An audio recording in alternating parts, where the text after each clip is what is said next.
Welcome back to Second and Short. It is Wednesday, May 17th, 2023. And I know we were all awaiting the return of Brock, but due to unforeseen circumstances, which is just Luke taking a trip to Chicago that we've been aware of for weeks, Luke will be joining me today, and Brock's return will be on Friday. I'm guaranteeing it right now. And if that doesn't come true, I'm sorry. But it's lined up perfectly. So he will be here Friday. But as we're talking, the Champions League matchup, AC Milan versus Inter Milan, is starting right now, and I'm very excited. We'll talk about this matchup a ton more later, but what a scene at the San Siro. Yeah, the atmosphere probably hasn't been like this in 20 plus years, if I had to guess. Absolutely cannot wait to see how this game is going to play out. It's going to be hard for me to focus, man. I'm going to be constantly looking behind me at my TV the entire time we're recording. Well, luckily my TV's in front of me, so I will be paying attention to everything. But as usual, MLB recap to start it off, and then we're going to lay out all of the MLB statistical leaders halfway through May. And then some NFL news, of course. We'll talk about these UCL semifinal games, and then we have a Premier League weekend recap, which we have never done before. But, with it being this early in the season, no use in previewing next week. And we'll finish it out, top three, bottom three, Premier League jerseys. So last week we did the MLB. This week we're doing the Premier League because we saw how much TikTok enjoyed that bottom three that we posted. So They enjoyed it. Yeah, we I were thought we just got told. shit on. Yeah, we were told never make a list again. I think was one of the comments, which I appreciate. I think that means it's a good list. So without further ado, let's get into this MLB recap. I want to start it off with one of the best stories that's going on right now is Mariners rookie Bryce Miller. This kid is making history through his first three starts. I think the last three episodes that me and Luke have done, I've had to bring up Bryce Miller because he's just absolutely tearing it up at the beginning of his young career. He has the lowest whip through a pitcher's first three career starts in MLB history with a 0.421. He's the first pitcher to allow no more than three base runners in 6+ innings pitched in each of his first three career MLB appearances since the mound was set at its current distance in 1893. Wow. And he's a stash guy. Yes, he is. But this kid just looks insane. And it's not like a lot of the other young pitchers that we see coming up where, like the Spencer Striders, where it's like the strikeouts and the blow you away fastball. Bryce Miller just is very good at locating his pitches, and his sequences are fantastic, and it just makes him an effective pitcher. I was about to say, 3 days ago he pitched against Detroit, and he went 7 innings, only gave up 3 hits, but only 3 strikeouts. I mean, still a good game, but like you just said, he's not really a strikeout guy. Yeah, he has a technically pleasing game to watch, and I think it's kind of a breath of fresh air. We don't see a lot of ground ball, pitchers in the league anymore. It's all about the strikeout guys, and when a guy puts up 13 strikeouts in a game or 10 strikeouts in a game, and he still could give up 5 runs, but people are going to highlight it because of the strikeouts. So I think this is kind of a breath of fresh air with Bryce Miller, and I'm very excited to see what he has in store. Yeah, I love it. He's a great little young guy for this Mariners team. Sure is. Let's see. Jack Flaherty. Yes. Wow. The last game he pitched, 7 innings, only gave up 3 hits, 2 walks, 10 strikeouts, and that game ended up being an 18-1 win over the Milwaukee Brewers. Yeah, I think they had like a 8 or 10 run eighth inning or something. Yeah, something like that. But I know the Cardinals are, glad to have him back. He's kind of still been a little bit off this season. I think he's got a high ERA. I mean, any kind of positive sign that this guy can be anything like he was pre-injuries is good sign for the Cardinals, I think. Oh, yeah. And let's talk about a bit of an older guy here. He recorded his 1,000th different batter that he has struck out in his career, and that being Zach Greinke. He joins quite the class of people in that regard, being Nolan Ryan, Randy Johnson, Greg Maddux, and Roger Clemens as the only pitchers in Major League history to strike out 1,000 different batters. That's a pretty damn good list to be a part of. Yeah, no kidding. Those are all fantastic guys. I liked how Greinke celebrated and not celebrating. Honestly, looked like he could give a shit. Yeah, he doesn't care. Yeah, no, I'm he's like, a weird guy, but I I love think him. he might have said this in the past, or a lot of people have said it, that he just doesn't like baseball. Yeah, or like attention or something like that. Yeah, I think I know what video you're talking about, and I've seen it before, and it was really interesting. But yeah, Greinke's just he's an enigma, man. We love him in the MLB. he I really love is. Greinke. But let me keep it with some more historical stuff. Though we're only three quarters of the, or though we're only a quarter of the way into this season, the Padres currently have a .203 average with runners in scoring position. It's the lowest for any big league team since, you guessed it, the 1969 Padres hit for a 200 average with runners in scoring position in the franchise's inaugural season. Oh, interesting. And I mean, that's a super team over there. Yeah, they just can't get it done. Look, they can all get on base, but they're not hitting them in. I think maybe me and Colin talked about this last week, that their RBI leader as of like last Tuesday was Matt Carpenter with 17. Oh, wow, that's pretty low, actually. Yeah, considering there's numerous people in the MLB right now with 30 plus RBIs. Yeah, and just to kind of keep it on the Padres, perfect segue here. Manny Machado got hit by a pitch. It looked like on the wrist. I think it was like a slider that hit him in the hand or something like that. He did play two more innings at third base, but he didn't get an at bat again because I think Ruben Odor was the one who pitch hit for him. So hopefully Manny Machado is okay, but that's a huge bummer for the Padres. Yeah, it really is. That sucks. Let's keep it in the division though. The San Francisco Giants are the first club in MLB history to record 11,500 wins. Wow.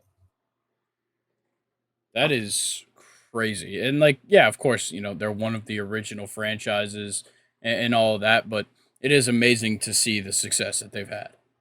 Yes, it is. And I'm going to segue into a non player. I've been hearing a lot about this guy. And honestly, as the season has progressed, I hadn't even really noticed he's been gone. Angel Hernandez, Grayson, Hmm. has only umped one game all season long. Good. Uh, Good, but not really for a good reason. It's back injury related. Of course, I don't want to see Angel Hernandez hurt, but I would much rather him not be, chosen to ump games because he's, complete dog shit rather than actually being hurt. Yeah, like that Um, sucks, but like I have back pain. I- I'm not gonna turn down the opportunity to do my job. yeah, right. I mean, he must be just sick of all the media. I would be too. Yeah, I don't I blame mean, him. When you he, suck at your job and you're constantly broadcasted to millions of people, it probably sucks. have you I know you've been to a lot of baseball games. Have you ever seen like one of the bigger umpires in like any of the games you've actually gone to? I'm sure I have. Um, there's I don't always know. big That's something I've ones. never really paid attention to. Like, I don't know if I've ever been to like a Joe West or like an Angel Hernandez game before. I don't think I've seen Joe West. I I think I've seen Angel Hernandez. I don't think he was behind the plate, but I'm pretty Yeah. sure I've seen him. And some like there's like a bunch of big umpires. I can't really think of them off the top of my head. I'm pretty sure I've seen like CB Buckner. Um, Yeah, that was a big one. yeah. So I don't remember all of the umpires I've seen, but I do think that was a great question. Gotcha. I'm gonna keep it going. I want to take it to something a little bit more positive real fast because I fucking hate Angel Hernandez. Mother's Day, there were so many sick like messages that players had written on their hats and like the cleats, dude. I don't know if you've seen any of them, Yeah. but I think it's Byron De La Cruz. Brian. Brian De La Cruz. I just spelt it wrong on my notes. That wasn't even fucking me mispronouncing.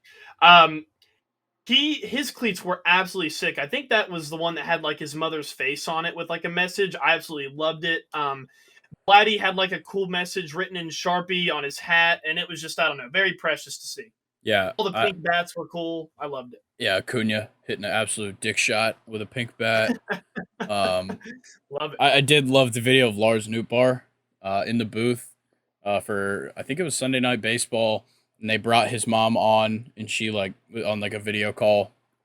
That was amazing. Aw, Like Lars love Nootbaar it. got very emotional, so it was nice to see. So big shout out to what all of the clubs and media coverage for Mother's Day. It was fantastic. Yeah, and just shout out in general to all the moms out there. Yeah, shout out moms. Couldn't be here without them. Exactly. And then let me talk some. Let's go back to the negatives real quick. Oh man. The Oakland Athletics are horrible. We already knew that, but it's finally reflecting in the attendance really badly. They announced a paid attendance of 2,064 the other night. Oh man. That is their smallest home crowd outside of 2020, of course, since September of 1979. That's just like, I don't know. That's just like a bummer to hear. I Yeah, love the fans, and it's just it just sucks. yeah. Well, they better enjoy driving up to Vegas. That's right. Wasn't it? I saw a clip from 2019. I think the A's were in the playoffs, or it may have been like 2016 or something. I don't really remember. But the stadium was fucking rocking for a playoff game. Yeah, like when they're doing well, the fans like to show up, but obviously, when they're not, what is there to watch? And when they're playing this bad, there ain't shit to watch. But wouldn't you say that like there are some fan bases in this league that would show out for their team even if they were playing like the A's right now? I think Yankees. I would say the Braves. Ah, I don't know. There was numerous times when we were really bad that I went to a game at Turner Field, and there was some empty sections. Oh wow. But also, like when I was going, that's like the mid 2010s, early 2010s. Like we had been bad for like 10 years, Yeah. so there wasn't much to go and watch. So I don't blame them, but like, yeah, we could still pack it out, here and there. But nowadays, like, we're selling out every game. Yeah. I see what you're saying. I want to go back to a positive for me. Speaking of Yankees, Anthony Rizzo. Holy shit. He was named AL Player of the Week. In 7 games, he went 12 for 27, batted a 444, 2 doubles, 3 home runs, 3 walks, and an OPS of 1.315. Damn. Crazy. Crazy, crazy. Yeah, there's some crazy numbers. This one, just a crazy stat here. So Joey Gallo, in his 9-year MLB career, entering, I believe, yesterday or the day before, had 10 groundouts to the third baseman throughout his entire career. And in his first 2 plate appearances the other day, he grounded out to the third baseman twice. I love baseball. I remember like a couple of years ago when he was still with the Rangers, like it took, I think it was like his 6th year in the MLB, and it was like the first time he had popped up to the first baseman. Really? Yeah. That kind of reminds me of like I don't know if I sent this to you. I came across on Instagram this Don Mattingly stat that like he had never hit a grand slam in his entire career, but like in the middle of his career for one season, he hit 4 and like never hit another grand slam again, or had not hit one before that season. Yeah. Very I strange. definitely remember a point in time, it's probably still true, that Ozzy Albies in like 2 or 3 years into his career had more grand slams than Freddie Freeman. Wow. But yeah, there's so many like intricate stats that come out of baseball. I feel like baseball it's so easy to find statistics because like everything is so like certain.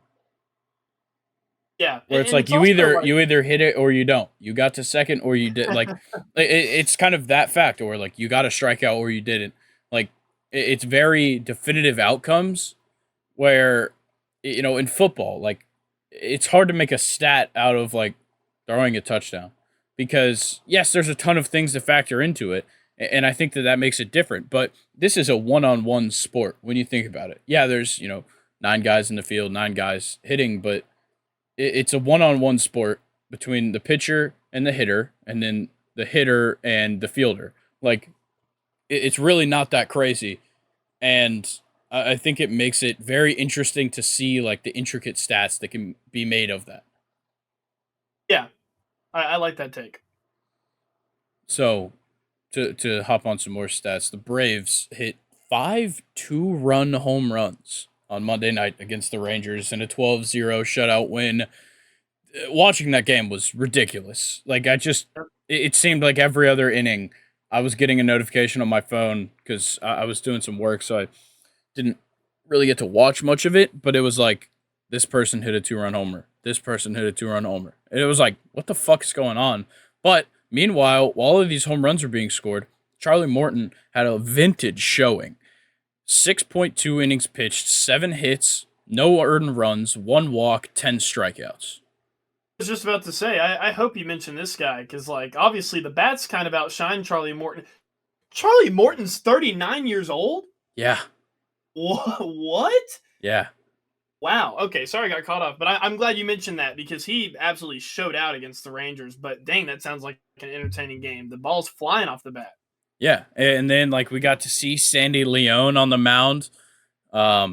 Position players pitching is always fun. I think we saw 3 different position players pitch last night across the league. I think Mike Brosseau pitched, as well as one for maybe the Red Sox. I can't quite remember. But yeah, Sandy Leone gave up a 2-run shot to Ozuna. Every one of the Braves' home runs was at least, I think, 415 feet. Oh, So, yeah, they were absolutely shitting on the ball.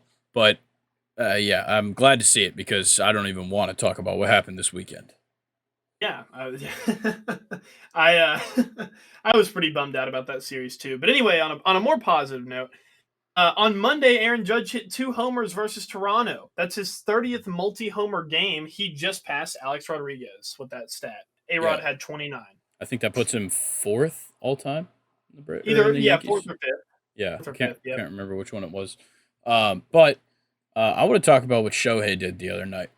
Monday's game, Angels versus Orioles. Shohei had the hardest hit ball at 114.6 miles per hour, the longest distance at 456 feet. He also had the top pitch velocity at 99.3 and the most swings and misses as a pitcher with number 10.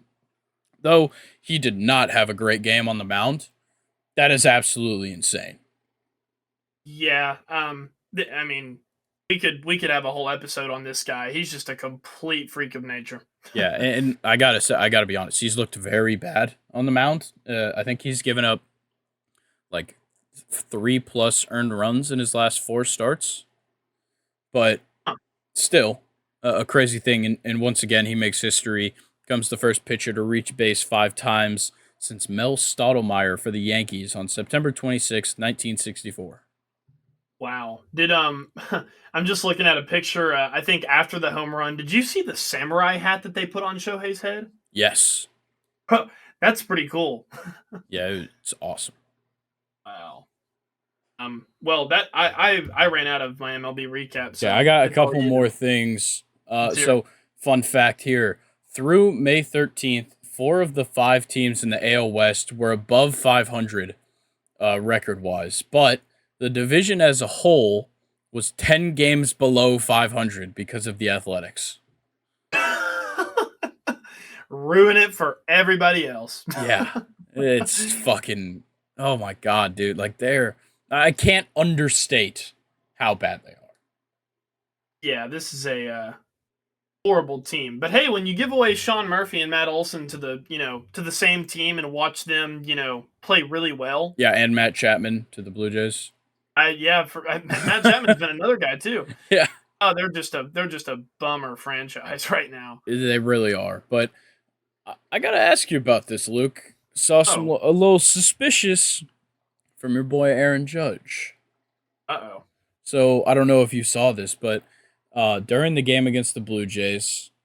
He was about to, like, the pitcher was about to pitch the ball, and you see Aaron Judge look at the dugout, like the Yankees dugout. He like turns it, like you see his eyes move to the dugout right before the pitch was delivered multiple times, and then hits a home run immediately after that.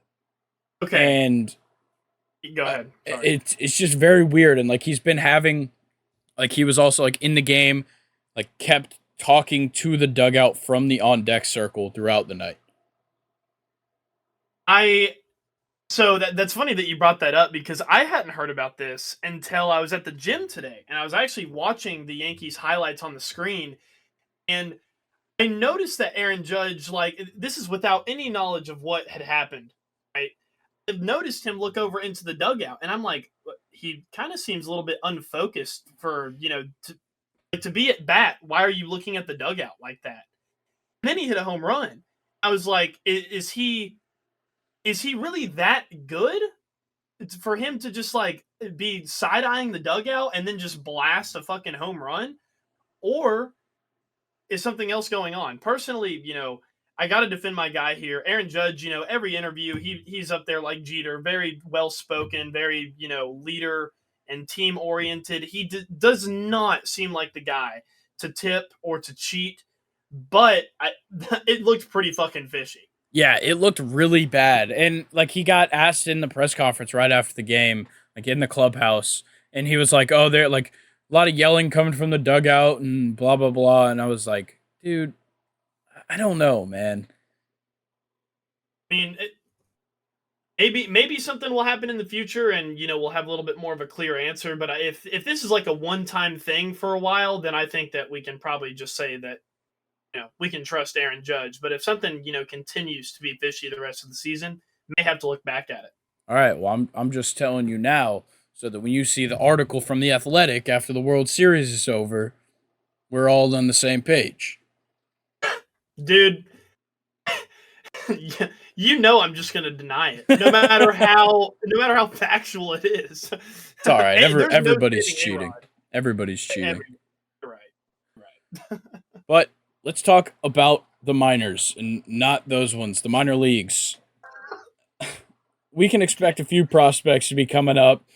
We passed the 45-day threshold for rookie status. So I'm not going to get into all of it. It's all service time shit that nobody wants to hear about. But let's talk about a couple of players that are playing in the minors right now. Let's start with this Red Sox prospect, Ceddanne Rafaela. He stole 7 bases for Double-A Portland today. Or not today, sorry. I believe it was either yesterday or Sunday. He went 2 for 3 with 2 walks. He stole second 4 times and stole third 3 times. In one game? Yeah. Oh my God, looking like a Ricky Henderson out there. Yeah, and then another guy in the minors, you've probably never heard of him. His name's Gary Sanchez. He's playing in Syracuse for the Mets. And since signing his minor league deal with the Mets, in 4 games, he has 13 at-bats. He's batting .462 and an OPS at 1478. Yeah, I have no problem with Gary Sanchez. I'm glad that he's still having success. Hopefully he can come back to the majors. Yeah, we'll see. I don't know if the Mets specifically need him, but if he's going to hit like this, they could definitely use any help they can get. 100%. All right, I got a rant. I have to. So, just kind of scrolling social media and everything, preparing for the episode, and I see this headline. It says, Rays Randy Arozarena joins growing list of stage-hogging athletes disrespecting the game. Okay, so I look a little more into it. It comes from the New York Post. It comes from this guy, Phil Mushnick. So I read this article. I get into it a little bit. And you get to about an early part of the article where he's talking about, sportsmanship, whatever. He's obviously just being like a grumpy old man. But then he says this, and everything that I say is going to be quotes directly from this article. He said, as of last week, the 3 most celebrated and rewarded American female athletes, and keep in mind, this article is about Randy Arozarena. So, don't forget that part. Rewarded American female athletes in recent times have been Serena Williams, Megan Rapinoe, now LSU basketball star Angel Reese, who ostensibly is an amateur, though suddenly enriched by NIL deals, all of them have the same character traits conspicuously in common. They are obnoxious, conditioned, low roaders who once would have been rejected for their antisocial, desensitized public conduct. They are all unabashedly vulgar. They are all rude, rotten winners, and they have all been antithetical to the minimal ideas of their sports and all sports, and they are a turnoff to those who know that, oh my god, I can't even read this, the nation and the kids born and raised to excessively ugly scenes and words that so clearly afflict their social growth to maturity. This was said in an article about Randy Arozarena ruining baseball. Yeah, get shit on Randy So, Arozarena. yeah, that really had to do with him. He's just being a fucking misogynistic old fuck with that. Like, this has nothing to do with what you're talking about here. And then he barely even says anything about Randy Arozarena. Like, let's see. He goes on to say still nothing about Randy Arozarena at this point in the article, and says, "How do we fix this problem? It's too late." And then goes to, "That's why End Racism Roger Goodell invites vulgar," and this is all in quotes, "inward spewing, crotch grabbing rappers to entertain at the Super Bowl." Wow. What the fuck are you talking about, dude? Like, what the fuck? So first, the misogynistic comments about huge female athletes, and then now condemning Roger Goodell for the NFL's campaign to end racism. That's weird. And so he says all of this, and then gets into Randy Arozarena, and essentially says nothing. All he did was say that his celebration at third base after he hit a home run where he stopped and crossed his arms was like stupid, and it resulted in Randy getting hit twice. And then ends up talking about the NBA by the end of the article. So I was like, this whole article pissed me off because, racism, misogyny, whatever. So I dig a little deeper. I look at, some of his recent headlines. In the past few months, some of his headlines have read, "Women's sports suffering through bogus wins by transgender athletes. Women's basketball dragged itself to a new low. Tiger's tampon stunt proves he's just another jerk. What choosing Rihanna tells us about the hypocrisy of Goodell's NFL. Classless Bengals Chiefs trash talk is the latest sign of incivility taking over sport." And the one that really got me that I looked into was, "Sports leagues don't care about social issues, just PR." So, you know what? Let's talk about the social issues for a second in this crazy, crazy article that he wrote. He said some things about Rob Manfred being a socio-political activist. Said some pretty bad things about Kyrie Irving, which I don't blame him, but it's just like riddled with bullshit. And this obviously became a normal thing, and then condemning the NHL's LGBTQIA kind of like initiative, and just all of this shit, like absolutely insane. And so I decided to go a little deeper. And, since he really cares about how social issues are handled, we should probably look at the fact that he himself is a fucking social issue. We'll start here. In 2012, he wrote an article titled, "Don't Rely on Media to Evaluate Bad Behavior," in which he said that the Brooklyn Nets, following a partnership with Jay-Z, should change their name to the New York Inwards. And not, he didn't say inwards, he put in and then a bunch of dashes and then S, so it's pretty obvious what he's saying. This is an old white guy. He said that the cheerleaders could be called the Brooklyn Bitches or Hoes, and that the logo can be a 9mm with hollow tip shell casing strewn beneath. What the fuck? What the fuck is wrong with this guy? Yeah. What? So like this guy is just he's just an old guy who has been writing about sports for his entire fucking life and just chooses to hate them. I guess for personal benefit. But what do you benefit from being a racist, misogynist old man on the internet? Wow. And I have some more because if that comment wasn't enough, I dug a little deeper, and for a long time, Mushnick has criticized Stephen A. Smith, and one of the examples of many was this quote. He said, "Could it have been that Smith's urban street hip brother yak, which he seems able to turn on and off at the drop of a hat, is supposed to appeal or pander to young, urban, street talking sports fans?" Wow. Like, once again, I have to reiterate this. You're an old man who is a sports beat writer, and you are criticizing some of the biggest names in sports, not just the athletes, but in sports entertainment. Stephen A. Smith is a giant. And you're saying these kinds of things. I believe this was said around 2007. And then as recent as 2020, he had some interesting things to say about former NBA players and current co-hosts of All the Smoke on Showtime, Steven Jackson and Matt Barnes. He said, two of the worst, most uncivilized acts in recent NBA history, Steven Jackson and Matt Barnes, were selected to co-host a show on Showtime that they load with backwards pointed street vulgarities. What's the point? To prove that at 40 they still act like remorselessly indecent slugs. What? Why the fuck does this guy have a platform, let alone probably a huge salary from the New York Post?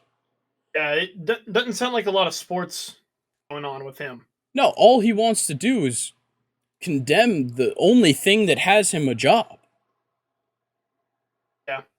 It's absolutely fucking insane that guys like this are actually a part of the media and are Yeah. given a huge platform. The New York Post is a huge publication that he has been with for a long, long time. And he just continues to do this stuff. Like he constantly either uses with like censor like censoring it or alludes to the use of the N-word and Jews. Like, it is absolutely fucking insane that he has been working for the New York Post since 1982 and just continues to get away with this bullshit. I'll take his job. I would love for you to. And just a few other things he said, regarding baseball, to get back to that topic. He said that Gary Sanchez is too lazy to learn English. Wow. And condemned him for using a translator 2 years into his MLB career. And that Ronald Acuna is doing his part in ruining baseball. So, weird topic here. Every single time he's talked about a baseball player, from what I've seen, they've all been of Latino or Hispanic descent, and he's condemning them for doing nothing wrong. Yeah, once you kind of kept bringing up the baseball players, I definitely noticed that pattern after Gary Sanchez. Yeah, so I just wanted to put this out here because I honestly had never heard of the guy before today. And as I looked into his shit, I just continued to question why this guy not only has a job, but a platform and is employed by one of the biggest publications in America. Yeah, the New York Post should definitely. You said the New York Post, right? Yeah, yeah. They should definitely review some of his stuff, and Yeah. it sounds like they have a lot of material that they could review. Oh, yeah, countless things. And like I didn't even include some of his other like article names, but like the one about transgender athletes, I read that one. It was fucking disgusting. And the one that was women's basketball dragged itself to a new low was referencing this year's women's national championship for basketball, which was like a landmark in women's sports. Like we don't see women's athletics getting that kind of coverage, especially not basketball. And to see all of that on such a big scale and see everybody talking about it, whether it was good or bad, was huge for that sport and huge for women's sport in general.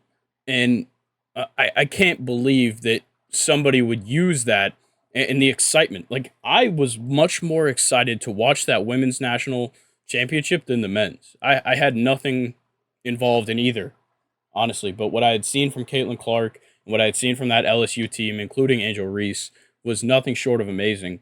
And the fact that they were getting the coverage they did and hopefully continue to is a huge stride for women's sports. And it sucks that pieces of shit like him are trying to hold it back when it's already been held back for so long. Yeah, that's very well said. And I just wanted to clarify, I was not laughing at the racism aspect of the whole 9 millimeter thing with the Brooklyn Nets. I just thought that was completely ridiculous and just laughed. Yeah, no, like That, I get it because like it is laughable shit. It's shit that like nobody would expect to fucking happen. Like yeah, nobody would expect a person, even in 2012, to say something like that. yeah, it would be the same because I've actually thought about, like it would be cool if the Hawks tried to become like a bigger media market through like, rap music and how many like big, rappers come out of Atlanta. Like if Outkast could somehow get involved with the Hawks, like I would be pretty fucking pissed off if someone came after, the Hawks for trying to like collab with the rappers. So I completely, you know, I mean that's just so shitty. Yeah, Jay-Z is a Brooklyn icon. Why would you not, as a basketball team, want to be affiliated with Jay-Z? yeah, Like, exactly. I think that's awesome. Yeah, I don't get it. I don't get it. but yeah, like just so many things that I read where I was just amazed that this guy like has this place to talk. Like, I get it. Look, I in this day and age, everybody can have a platform. We have a platform right now, though our audience obviously not as big as the New York Post. I'm willing to say that, but anybody can give themselves a platform. But it's up to the people that actually intake this material to give that platform meaning. And the problem with him is that there are people giving it meaning. Yes. It's fucking deplorable. Exactly. But yeah, I'm gonna get off my soapbox now. That was fun. Awesome. Well, not fun, but you did a good job. That was well spoken. Thank you. Well said. I think it's absolutely fucking ridiculous that people have to put up with him. 100% well. NFL news? No, MLB statistical leaders first. Oh, that's right. We're not done with baseball. No, we are Okay. not. But this will be much more energetic. Well, I don't know about energetic, but much more happy. So let's get it started with batting average. Luis Arraez, of course. Who else would be leading batters in batting average in the MLB than Luis Arraez? But Acuna is hot on his tail at 344, but Luis Arraez at 382 is crazy. And of course, he leads on base percentage as well with a 437 on base percentage. But Acuna is very close in that one with a 436. Just one thousandth of a percent behind him. So that's crazy. But let's talk slugging percentage. Brent Rooker of the Oakland Athletics has been absolutely insane. He's the only bright spot, one of few bright spots for this Oakland Athletics team. Definitely a guy that I think will be sold at the deadline because he's absolutely killing it. The 628 slugging, and he leads in OPS as well at a 1036. One of three players with an over 1,000 OPS this season. I was about to say, this is if only the rest of the team looked like this guy. Yeah, exactly. But let's get into a little bit deeper stats. Runs scored, Ronald Acuna with 37. Who else, man? Acuna as a leadoff hitter that hits home runs. It's pretty hard to deny that one. Bo Bichette has just one more hit than Acuna with 56. Acuna with 55. So Bo Bichette leads in hits, but Acuna has him in total bases with 94 total bases. That's a 5 base lead on Bichette and Goldschmidt in second. Dang. And then leader in doubles, Matt Chapman with 18. That's two more than Goldschmidt. It's 16. Home run leader as at the moment is Max Muncy with 14. He jumped up past Pete Alonso with 13. See, RBIs, Adolis Garcia, absolutely killing it. Only player in the 40s right now at 42 RBIs. He's just dominating. Um, Walks, Soto, of course. He has 38 walks already this season. That's absolutely crazy. The only person, only a few guys close, but second place, Matt Olson with 33, which is crazy because Matt Olson is second in walks and first in strikeouts. Huh. That Matt kind of seems Olson, a little yeah, ass backward. yeah. Matt Olson has struck out 61 times. Pretty, Interesting. pretty brutal, but he's still getting it done. So I can't be all that mad. But let's talk stolen bases because this is my second Oakland Athletics player. Historia Ruiz has 19 stolen bases right now. He's on pace to be well over 60 stolen bases, as well as Ronald Acuna at 17. This is one of the greatest things that has come out of these rule changes is the stolen bases numbers. Yeah. No, I definitely agree with that. There's nothing more exciting than the stolen base truly being a huge factor in the MLB. Yes. It's super entertaining. There's really nothing much else I got to say. Imagine if Ricky Henderson played Oh my god, today's dude. He would already be at 60. game. Exactly. It'd be absolutely insane. But let's flip it over to the pitching side. Your ERA leader at the moment, Sonny Gray of the Minnesota Twins at a 1.39, followed up by Eduardo Rodriguez of the Detroit Tigers at a 1.57. And another player that I can just, shake my head and say, where was that in New York? Yeah, there's a lot of those. Yes. But your wins leader at the moment, who else than the guy on the team that's the wins leader? Shane McClanahan of the Tampa Bay Rays with 7 wins, and then a tie for second amongst 4 people. Joe Ryan of the Minnesota Twins, Zach Gallen of the Arizona Diamondbacks, Clayton Kershaw of the Dodgers, and Justin Steele of the Chicago Cubs, all at 6. Kershaw's still going, man. It's crazy. Absolutely I love insane. seeing him play well. Yeah, it's so great, especially at his age. Absolutely Yes. crazy. Our whip leader at the moment, just because Bryce Miller isn't a qualified pitcher, is Tyler Wells of the Baltimore Orioles at a 0.723. Wow. Yeah, only a handful of guys at the moment under a 1, and Wells well under a 1. Who else is under 1? We've got Eduardo Rodriguez, Joe Ryan, Zach Gallen, Otani, Spencer Strider, Dustin May, Clayton Kershaw, Domingo Herman, Anthony Desclafani. Oh, wow. Interesting. Yeah. Innings pitched, Logan Webb leads it by a few innings at the moment. Yeah, he's at an even 59 innings pitched. Right behind him, Zach Gallen at 57.1, and Framber Valdez following in behind at 57 even. I'm sorry. Leao almost just opened up the scoring for Milan after just completely bullying Darmian. Could have been a handball, but wow. Nah, I think it hit like Hey, there he almost goes bicep, again. back of the elbow. Holy Darmian, shit! he's getting worn down by Leao. Yeah. I'm telling you, Leao is a weird build for a winger, and he's just using it all to his advantage. Yeah, this is All right, I didn't mean to cut you off. It just got insane. really exciting. No, I I don't blame you. Rafael Leao is punishing Mateo Darmian for existing. But let's talk, strikeouts. Spencer Strider, 79 strikeouts. He is 8 ahead of Shohei Ohtani at 71. I got a feeling he's going to build on this lead every 5 days. Yeah, easily. Yeah, he's just a machine on the mound. Spencer Strider is, and he just it's crazy because he doesn't have like one of the highest innings pitched. He's only pitched 46.2 innings, and he's got 79 strikeouts. That's just absolutely crazy. I'm just glad that he's proving to everyone that he's not a fluke. Yeah, I think it was pretty obvious he's not a fluke. Like he's got undeniable abilities, but it's definitely hard to be successful when you have the same like a style like Spencer Strider. Yeah, maybe fluke was the wrong word. I think I was looking for like he is not being affected by the sophomore slump like Yes. Julio Rodriguez is. Or well, Julio Rodriguez isn't even that bad. He's just not as good as he was last year. Yeah, which Uh, it's just gonna happen. yeah, but Strider, man, looks a lot better than he did last year. Yeah, yeah, arguably. I think he's honestly pitching pretty similar, which is very fucking good. Yes.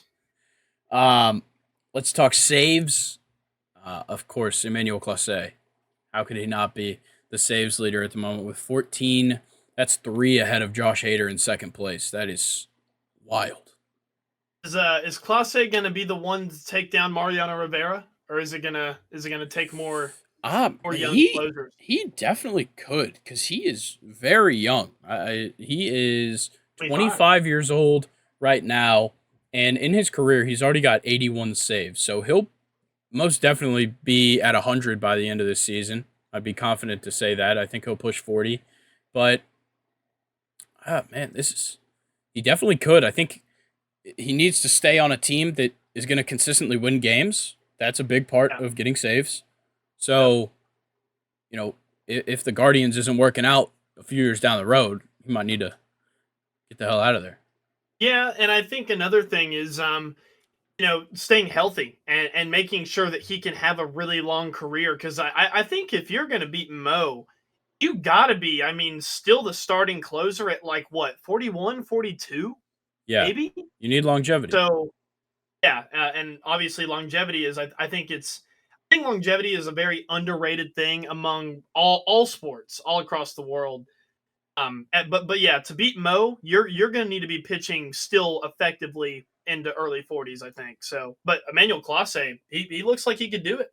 Yeah, if he can keep on putting up mid 30s into the 40s every year, shit, it's gonna be hard to stop him. Yeah, it will.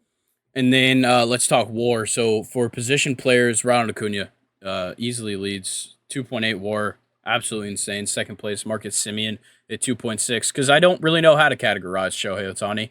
I guess WAR for unicorns. Shohei Ohtani leads that with 2.7.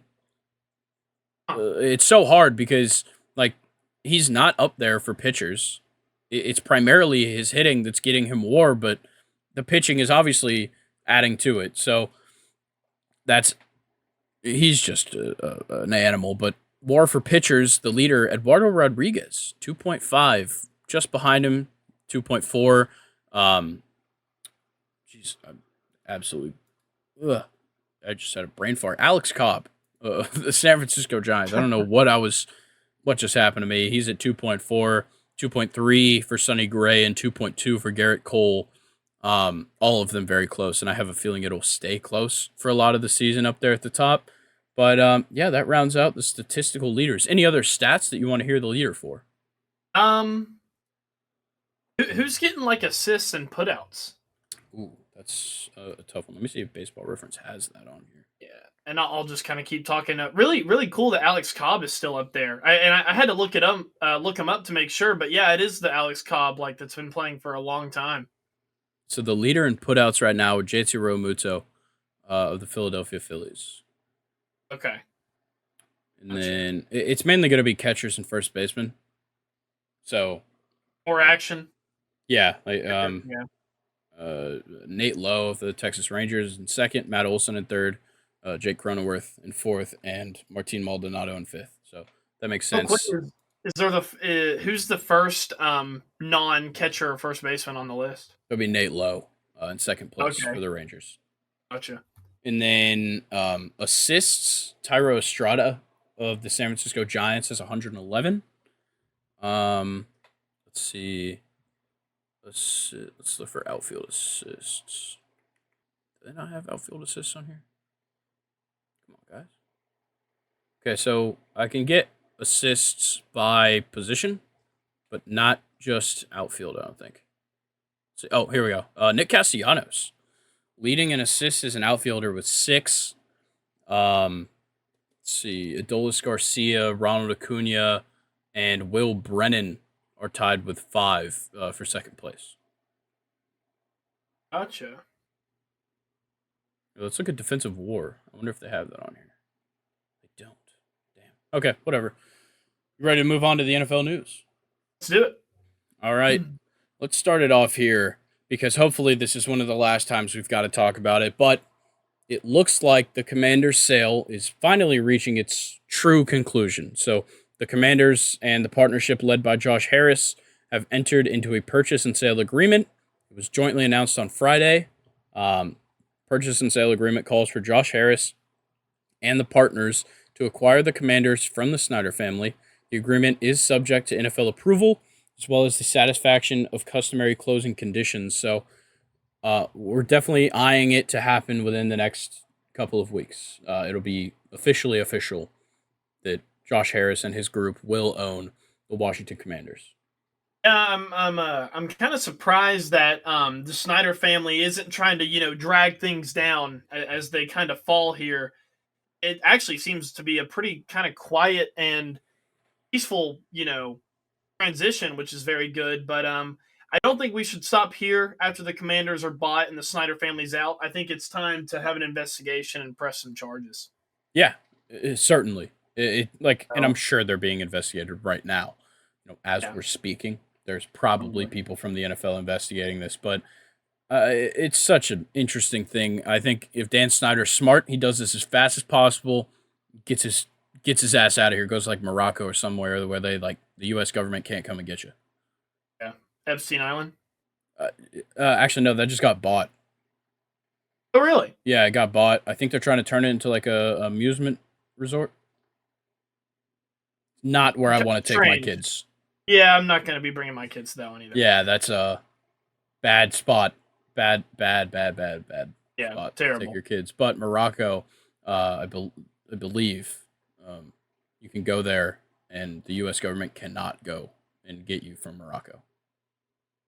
Fun Well, fact. yeah, that'd probably be a good idea for Dan Snyder to do that. Yeah, not that the government's after him; it's mainly the NFL, but the government definitely has some play in it. But let's move on because this topic is wild. Actually, let's talk about the different families and people part of this group. So we have Josh Harris, of course, Mitchell Rails, David Blitzer, our favorite NFL owner Yeah, now. I think it's safe to say he's our favorite NFL owner, Magic Johnson. sir. Would it be a stretch to say he's the only one with AIDS? Only NFL owner? Yeah. You That's think Jerry actually Jones was getting down? Think not. maybe he. I don't know about Jerry. I think Ursay though. Oh, what about Robert Kraft? Oh, We know what he was doing in Jupiter, Florida. it's always a crime segment, man. Damn. Yeah, Kraft has AIDS. Okay. Well, actually, no, I don't want to do that because he's like leading the Stop Jewish Hate thing. So I don't want to write this narrative about him when he's doing such great things. That is true. He also Who's has a good mac and who's a cheese. bad owner? It's not Dan Snyder. It's kind of tough. Dan Snyder is just the firing range. Yeah, Jerry Jones is controversial, but I don't know if you could necessarily call him a bad owner. Yeah, he's a bad GM. Yeah, yeah.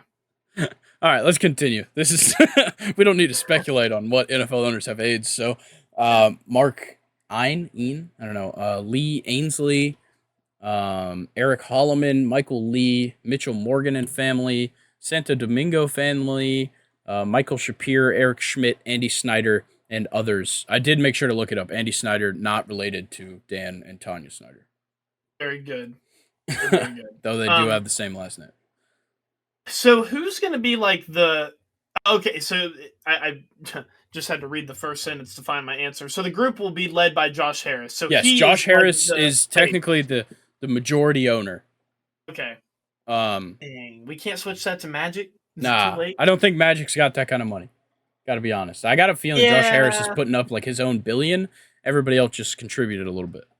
yeah, that's a good point. But yeah, this is interesting, and it kind of leads me to ask, who's the next big name that you want to see owning an NFL franchise? Because I definitely have an answer, and it's a realistic one. Like who I would want to see? Yeah, anybody. I mean, maybe Bezos would be cool, but Okay. I don't I don't know. I would need to think about that one. All right, my main one Enjoy. is Peyton Manning. Um, People have definitely talked about it with the rise of the Omaha Productions with this whole production thing. They're making a shitload of money. Um, and like with the acquisitions and the valuations, like it looks like he could realistically buy a franchise. Obviously with some partners, but I know there's a few different teams that like I know people have said the Seahawks are a possible one that within the next few years could be realistically bought. Yeah. Um, so that would be very interesting. Well, I'm I just guess I kind of have one. yeah, go ahead. Well, kind of with what I talked about earlier, I've always thought that Atlanta, and maybe I'm just, it's biased because I live in Georgia. I've, grown up here my whole life, but I've always thought that Atlanta deserved and needed to be a bigger sports market. And I really think that the way to do that is to get, the rappers that are, very popular involved in the sports team. So maybe a Atlanta rapper could, own the Falcons. That would be cool. I don't think Arthur Blank's gonna give that one up. I'll be honest, Yeah, but probably not. um, maybe I actually no, I doubt this. I don't think Liberty Media is gonna give up the Braves, but I believe Big Boy might have some money in the Braves. Oh, one half of Outcast. That's pretty cool. Yeah, I can't quite remember, but I know he's definitely very involved with the Braves. I don't know if he has any stake. Gotcha. But let's move on from ownership and talk about commentating. Well, actually, no, this has to do with ownership as well. I just remembered. Obviously, NFL legend, future Hall of Fame quarterback, and the greatest of all time, Tom Brady, is in deep discussions to become a limited partner of the Las Vegas Raiders. That was reported by ESPN's Seth Wickersham, and of course, our good friend Adam Schefter. I love it. That's kind of confusing though, because I thought he had a sour relationship with the Raiders. Because I know he was going to leave the Patriots. I think he was like all in for the Raiders, but the Raiders actually backed out on him, like very last second or Yeah, something like that. I don't know, but it seems like this partnership has repaired if it was ever messed up because um, he's involved in a partnership with the Raiders owner Mark Davis on a different professional sports franchise that might be the pickleball team. Huh, That could really? be what they're partnered on. I think that's the It's only kind of cool. sports franchise that Tom Brady's a part of. Um, but the big question that's been asked around this is how would this affect his commentating? Because obviously he has that huge deal coming in from Fox Sports. If he is a part owner, how does that affect what he's allowed to do when it comes to commentating? I don't know what the rules are, but I remember when Tony Romo had retired from the Cowboys and got his, CBS job, like pretty much I think the next season. They were telling him that he couldn't use, like we or, like certain pronouns I know, but this would be totally different because Tony Romo wasn't really involved with the Cowboys at this point. So I really have no idea what the rules are with this, but I'm sure they're probably pretty intricate. Yeah, and it's obviously just like these like minute details that would change how it's called or whatever. But I believe that I saw that Fox Sports it would be fine with it. I think that that's kind of what the reports have been. Well, good because I honestly can't wait to listen to Tom Brady. I mean, I hated him for a majority of his career, but I think he's going to make a great broadcaster. All right, well, let's talk about a quarterback that I've loved for his entire career, that being ex Falcons and Colts quarterback Matt Ryan. He is joining CBS Sports as an NFL analyst. He'll both be in studio and on games. But Matt Ryan stressed that this is not a retirement. Interesting. So we'll see, but I got a feeling the retirement will come on air. Think so? Yeah, I think that'd be really cool. I don't know. Desmond Ritter goes down. Who knows? Ah, man, I don't. We got Taylor Heineke, Oh yeah, so that's right. no, I'm not worried. I would feel bad to watch Matt Ryan come back out on the field in a Falcons jersey after how we wronged him. Yeah, but it might be, it might be kind of closure though. Good closure. Yeah, I think a 1-day contract thing would make the most sense. Yeah.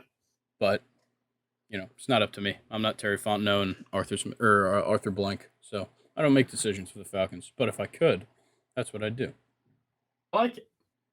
But let's get into actual players that are active. The Vikings are trading 3-time Pro Bowl pass rusher Zadarius Smith to the Browns. His reworked contract guarantees him $11.75 million in 2023, and he'll be a free agent next March. So this is a pretty big move. I think the Browns are like really making a push at trying to be a contender next year. Yeah, but I mean, we've seen them kind of bring in pass rushers like Jadeveon Clowney before to kind of like, I guess, what's the word I'm looking for? Work well with Myles Garrett, but Jadeveon Clowney was kind of mad with the Browns, and I think that relationship ended up getting really sour towards the end of his time there. So I'm not too worried about this guy. I don't know. He's very good. Yeah, Zadarius Smith is fantastic. I think it's almost disrespectful to him that you're putting him in the same sentence as Jadeveon Clowney, because Jadeveon Clowney was never what he was supposed to be. Zadarius Smith is far more than he was supposed to be and has been fantastic for years. So I think it definitely just adds to this defense, which definitely needs a little bit of help up front. Yeah, that is true, but I have no problem disrespecting the team that he's going to. So that's fair. I didn't even think about that. But another headline: Bryce Young looks very small. This isn't like news to anybody. He just looks really small. Yeah, they showed some videos from his first ever passes thrown as a Panther, and he looks really small. Like it's just, I don't know. It's kind of concerning. Man, like the Kyler Murray memes. Yeah. Oh, Bryce Young is going to get so many of those. I'm going to post them myself. I already have.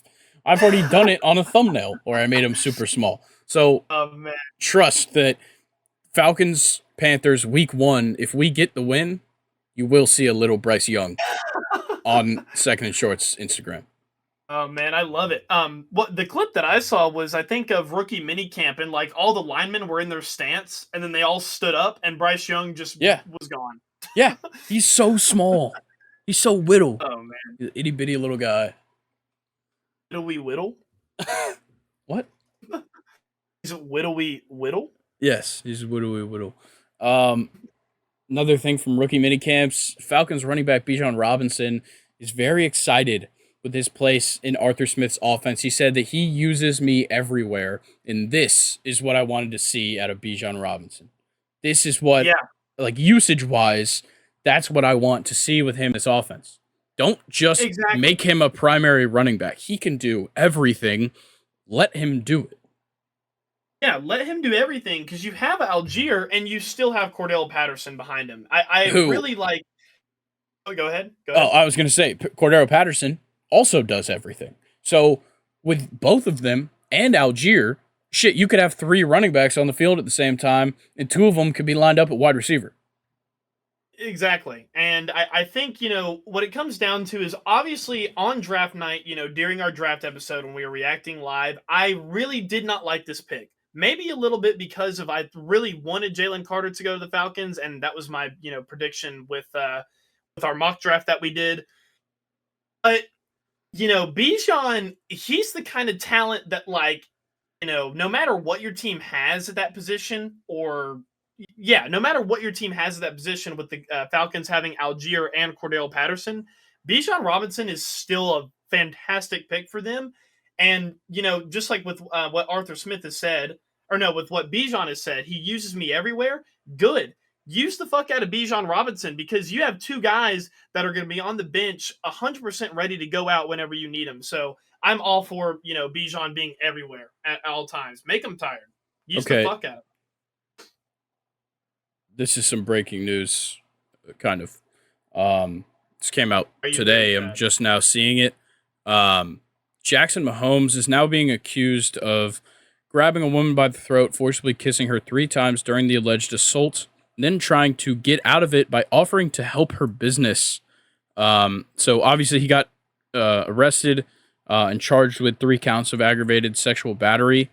But it appears that we've gotten a ton more about it, and looks like it is very bad. I feel bad for Patrick. Yeah, obviously I don't feel bad for Jackson because this is the No. shittiest thing you could possibly fucking do. But Yep. yeah, I feel bad for Patrick. This is a horrible way for his family to be seen. Dang, our first breaking news crime segment here. Yeah, we don't get a That's lot of these. that's horrible news, man. What a shame. Yeah, what a shitty But person. fuck Jackson Mahomes. Yeah, fuck Jackson Mahomes. I'm gonna say it right now. I'm disavowing Jackson Mahomes. I'm man enough to say I like it. it. All right, let's talk about a little bit of scheduling here. Well, not as much scheduling, but more about how bad the Cardinals are. The Cardinals are favored in 0 games this season as of now, and they only have 3 games within a 3-point spread either way. Both of those numbers being by far the lowest in the league. Get Diop out of there. I'm kind of surprised that the Cardinals, of anybody, are kind of being projected to be one of the worst teams. I obviously they're going to be one of the worst. I mean, but to be projected the worst. Yeah, I guess in this case it's just sort of situational. Yeah. They may not actually be technically the worst team, but with the way that their schedule works out, they may just be completely fucked.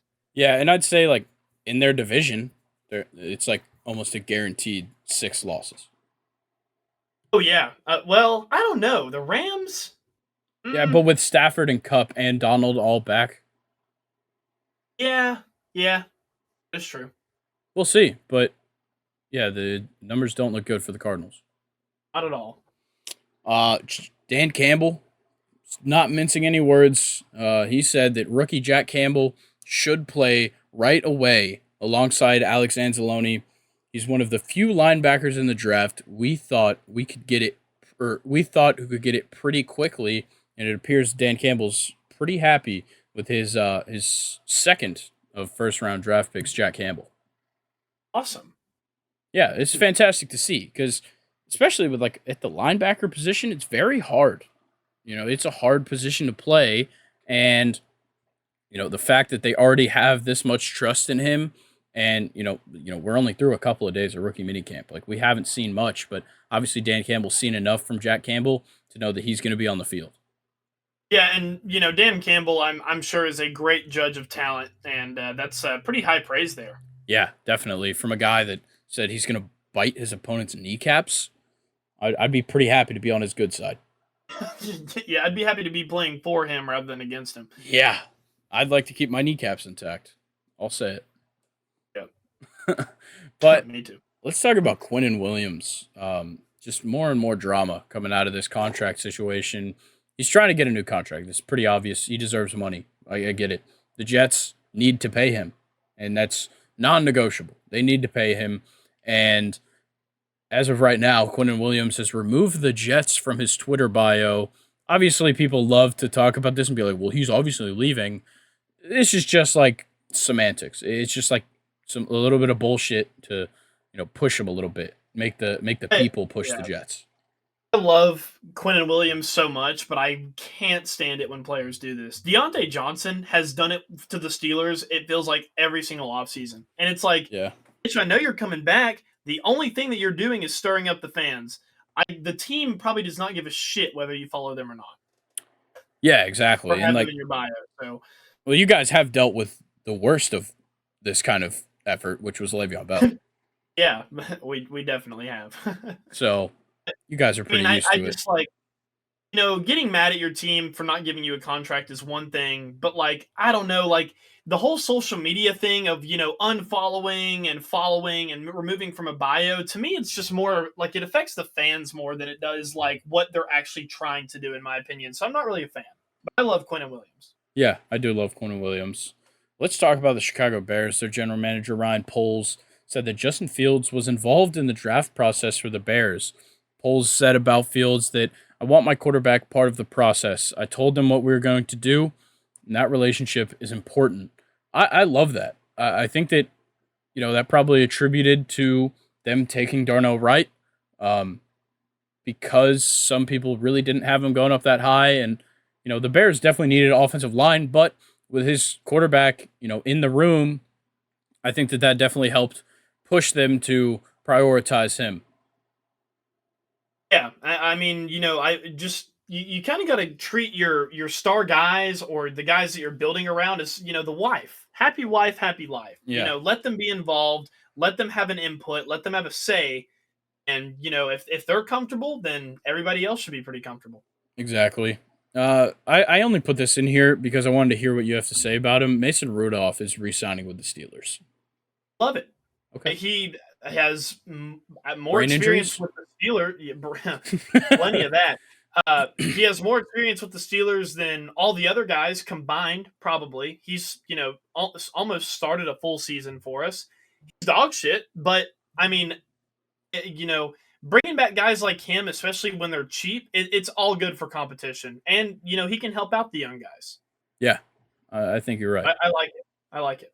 Let's talk about these two things that PFF put out. It's the NFL's all paid defense and all paid offense based on total cash this season. So Aaron Donald and Jeffrey Simmons on the defensive line. Aaron Donald getting 31.7 million, the most of any of these defensive players. And then Jeffrey Simmons at 23 and a half, the second most of any player with TJ Watt, edge rusher on the other side, Joey Bosa. Watt making 28, Joey Bosa making 27. Then at linebacker, you have Roquan Smith and Shaq Leonard at 20 and 19.7 million, respectively. At the corner positions, you've got Jair Alexander, Denzel Ward, Marshawn Lattimore at 21, 20.1, 19.5 million, respectively, across the three. And then it's safety, Derwin James and Minka Fitzpatrick. Derwin getting 19.1 and Minka Fitzpatrick getting 18.4 million.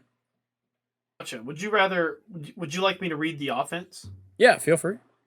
Yeah, I'm going to go ahead. So at quarterback, we obviously have Lamar. He just signed that new deal. He's at $52 million. I love it. McCaffrey, the running back, he's at $16 million.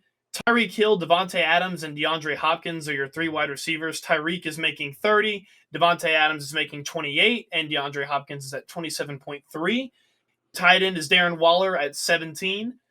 Laramie Tunsil, left tackle at 25. Big money for a tackle there. Quentin Nelson at left guard is 20 mil. Center Jason Kelsey, who deserves it more, 14.3 million. Love me some Jason Kelsey. Right guard Chris Lindstrom, a guy that you're very familiar with. Yeah, 20.5 mil, big money there. And Lane Johnson at 20.2 mil at right tackle. Eagles are paying their offensive lineman, man. I like it. Yeah, I like and to see that. the biggest thing I want to point out here is that Christian McCaffrey at 16 million is the highest paid running back. That's the second least money on this entire offense, and the second least of anybody in this whole defense or offense. Interesting. Yeah, only ahead of Jason Kelsey at center. Yeah, and kind of looking at these lists here, this can be kind of fun to debate, or maybe it's not even a debate at all. I'm taking the defense team. If we're putting this offense against this defense on just one drive, I don't think this offensive team is going to kick a field goal. Well, I don't know who the highest paid kicker is, but So I'm just it's got to be Tucker, right? Didn't he just sign a new deal like a couple years ago? I don't think anybody else would deserve it more. Yeah. I mean, who are you taking, the defense or the offense? I don't know, man. This offense would be electric. Think about the speed. Lamar Jackson, Christian McCaffrey, Tyreek Hill. I'm kind of surprised Kelsey isn't the tight end here. Yeah. It's all going to Mahomes. Yeah, that's true. But I don't know. Like that offensive line is scary. Yeah, it'd be pretty hard to deal with. I've definitely seen Lane Johnson stop a few top tier edges in his time. So yeah. I don't know. I think. Man, see, the thing is like DeAndre Hopkins on Marshawn Lattimore. I'm taking DeAndre Hopkins, and that's the big matchup here for me. I don't know, man. I mean, I'm not saying I'm comparing Mike Evans to Marshawn Lattimore, or no, Mike Evans to DeAndre Hopkins, but look what Marshawn Lattimore can do to Mike Evans. Yeah, but DeAndre People get under Hopkins, his he's got skin. that. He's got that thing about him. Yeah, that dog in him. Yeah, that could be it. That could be it. Last thing though, moving on from this. This was just a fun story. I heard Drew Sanders got a pick six today, or I think it was over the weekend. Um, it Broncos training camp, and that pick came off of Ben DiNucci, their recent signing out of the XFL. Obviously, former starting quarterback for a game for the Dallas Cowboys. Happened right in front of Greg Penner. But after practice, Sean Payton joked, "I told Ben, he owns Walmart." Greg Penner being the owner of Walmart and the Broncos. If it doesn't work out here, I'm sure there's a greeting opportunity somewhere at one of his local stores. That's fantastic. That's really reassuring for a guy you just signed out of the XFL. Yeah. I just like that story is so funny. When I read it yesterday, I was like, I have to include this because saying that Ben DiNucci is going to be a Walmart greeter is absolutely hilarious. Not even a bagger. Not No. even a bogus picker. A greeter.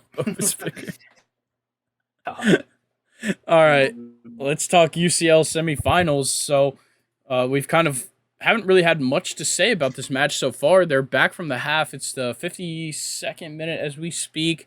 No goals scored. No. Not a ton of stats. Inter Milan has 8 shots. AC Milan with 4. But AC Milan definitely has had more chances. 2 big chances in this one. It's been a pretty even game on both sides. 50% possession on each side. Very, just back and forth. Yeah, I was about to say for it being a 0-0 half, very entertaining first half. It's what we've talked about and what we've all expected. It's a super physical game. You have a lot of like flopping on the ground, which is always entertaining for me to watch, and a lot of defense going on. Yeah, for sure. Surprised to see no bookings yet, Yeah, definitely. but I mean, I'm sure once we get to like 70th minute, it'll start kicking off here. yeah, the AC Milan players, they got nothing to lose. So No, not at feel all. free, 2-footed fucking Brexit tackle. Yes, it's just to kind of speak on it even more. It's just crazy to think that if Dzeko gets tired, they still have Lukaku to go to. Yeah, it's insane that Lukaku is on the bench in a 2-striker formation. Yeah, but honestly, like It makes sense. maybe it's just bias from what Lukaku's done to Chelsea. I would play Martinez and Dzeko over Martinez and Lukaku, or Dzeko and Lukaku. Yeah, no, I think that Lautaro Martinez and Edin Dzeko like balance each other out very well. Yeah, I agree, and because it's Dzeko is more your traditional striker, and Lautaro Martinez is your striker, but he can also dribble. He's a good playmaker, and they kind of offset each other really well. So I like that take. Yeah, I'm not sure if what happened here, but I believe Henrik Mkhitaryan went out with an injury. Um, it appears in the 44th minute he was subbed out for Marcelo Brozovic, but still a lot of playmaking ability on the field for Inter, and I think from Inter's side, bringing in Brozovic isn't a bad idea. Getting a defensive-minded midfielder, just to kind of hold the line, park the bus a little bit for this second half. I think that's probably their best approach with the 2-0 Yeah, lead on aggregate.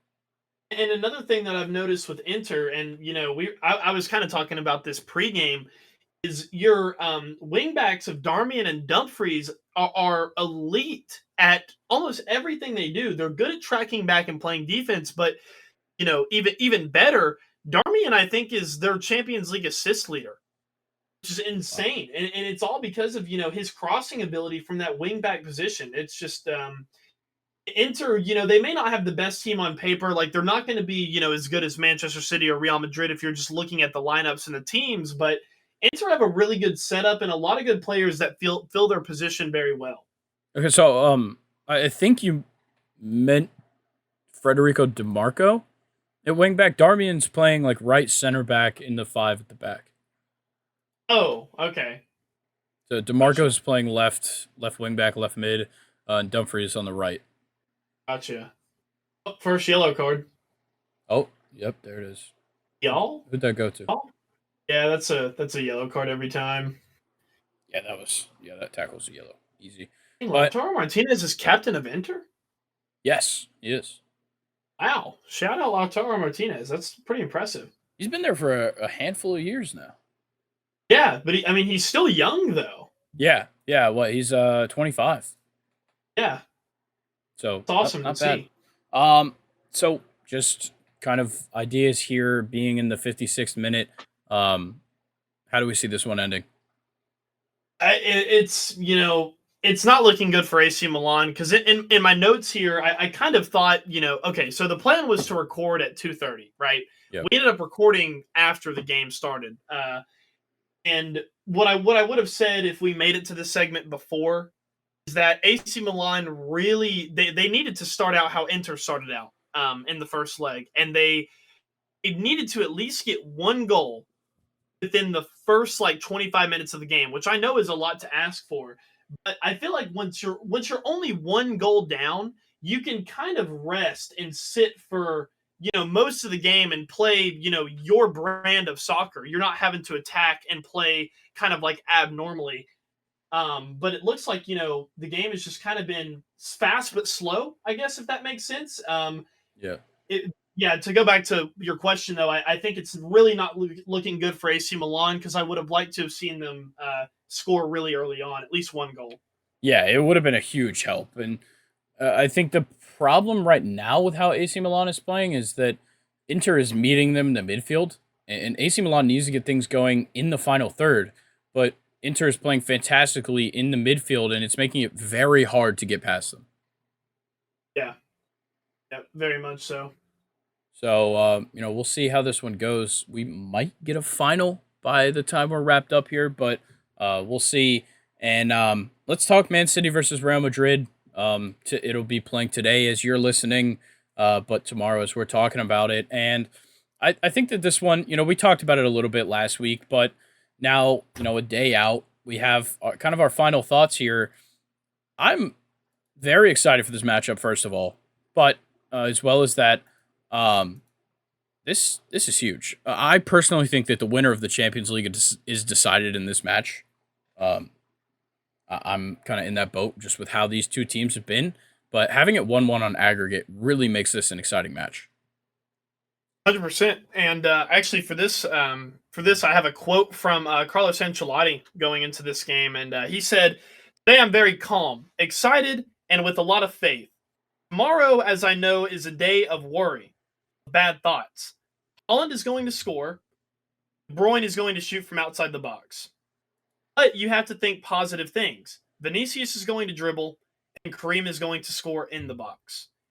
I honestly don't think he could have really said that better. I personally, and this is kind of me and my athletic mentality, or not athletic, my competitive mentality.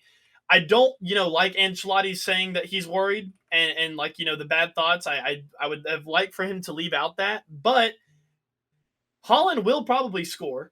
De Bruyne will obviously always shoot from outside the box. Vinicius is going to dribble, and Kareem is going to be effective inside the box. So I think Ancelotti hit it on the head. Really, I know Holland and Kareem both didn't score in the first leg, and they've been kind of a lot of the offensive production in both of those teams. But I think we can see goals from both of them tomorrow. Yeah, I definitely think so. And I'm looking at the probable lineup right now for Real Madrid. Kind of some big changes since leg one. Um, the return of David Alaba and Antonio Rudiger into this lineup. So we'll see. Most likely a back four of Carvajal, Militao, Rudiger, Alaba, and Alaba being at left back, sliding Kamavinga back into center midfield. Interesting. I And don't know, man. Camavinga's been so good at left back, though. I I would know, hate to change that.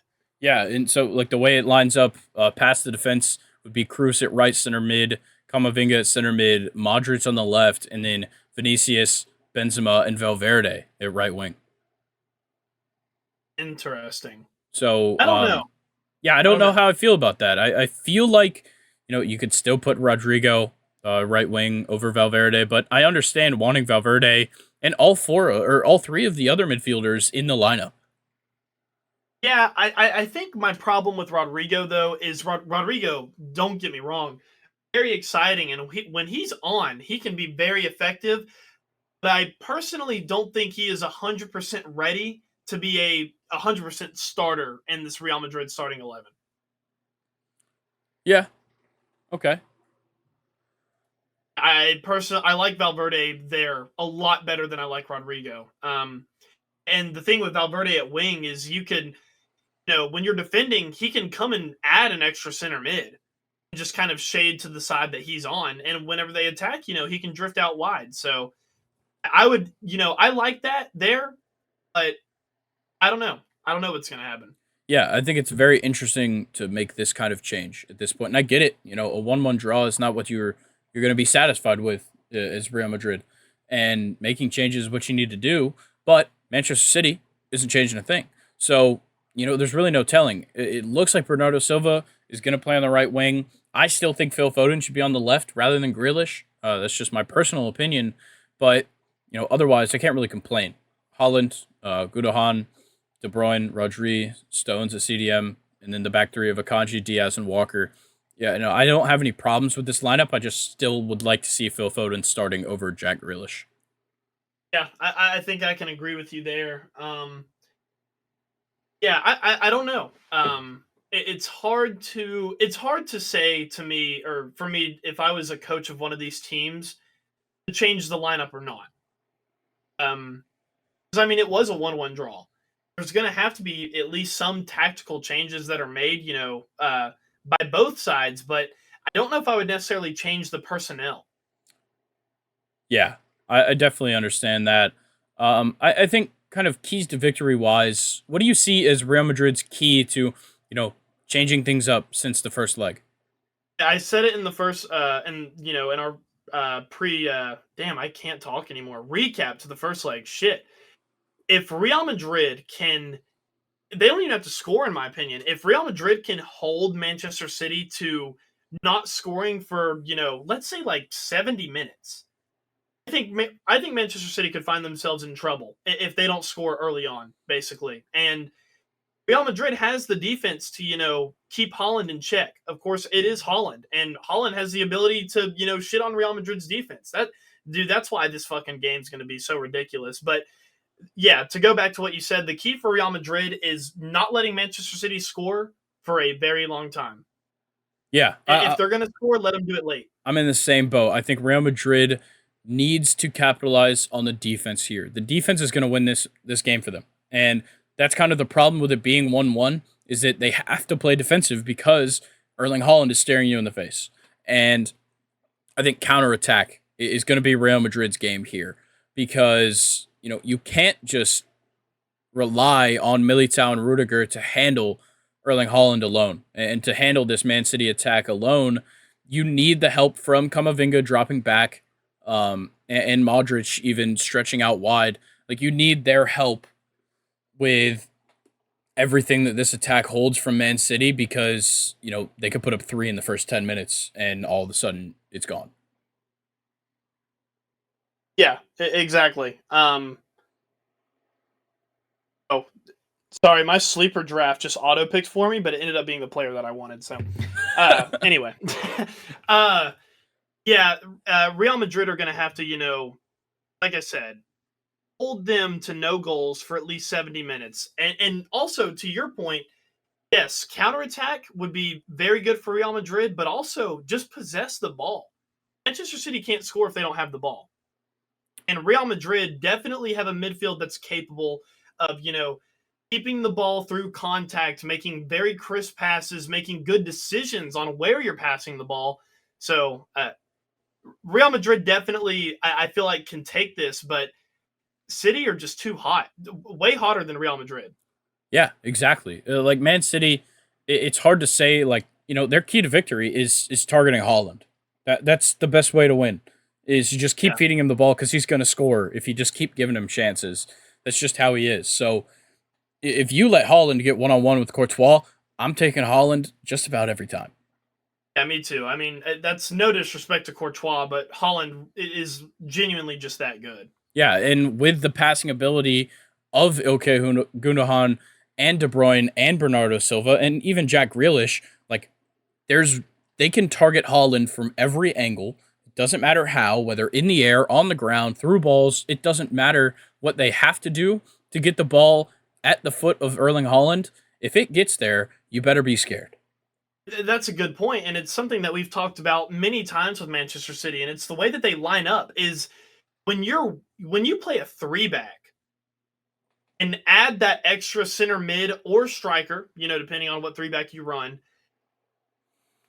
on top of the fact that Manchester City don't really have any true wingers on their team, it's just a bunch of center mids. You're exactly right, Grayson. Is the passes for Holland, if played right, are going to be flying from all over the place, from the wing through crosses, on the ground from the center. Like it's just the through balls are going to be coming, from everywhere. Or at least that's how I would coach my team if I was Manchester City. Is just spam through ball. Yeah, yeah. Triangle or Y, whatever console you play Yeah, on, you're exactly. spamming that button. Maybe hitting a little L1 or Yeah. LT. I've never played Xbox. Yeah, I don't know what an Xbox is, to be honest with Whatever. you. PlayStation guys right here. And I'm on Yes, PC sir. now, but PlayStation 4 controller.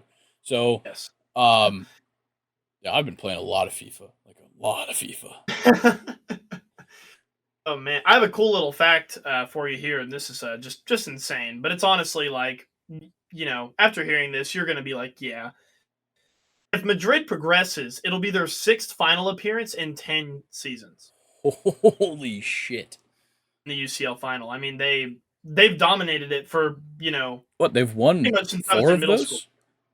Yeah, Absolutely yeah, I insane. believe so. They're ridiculous in the UCL.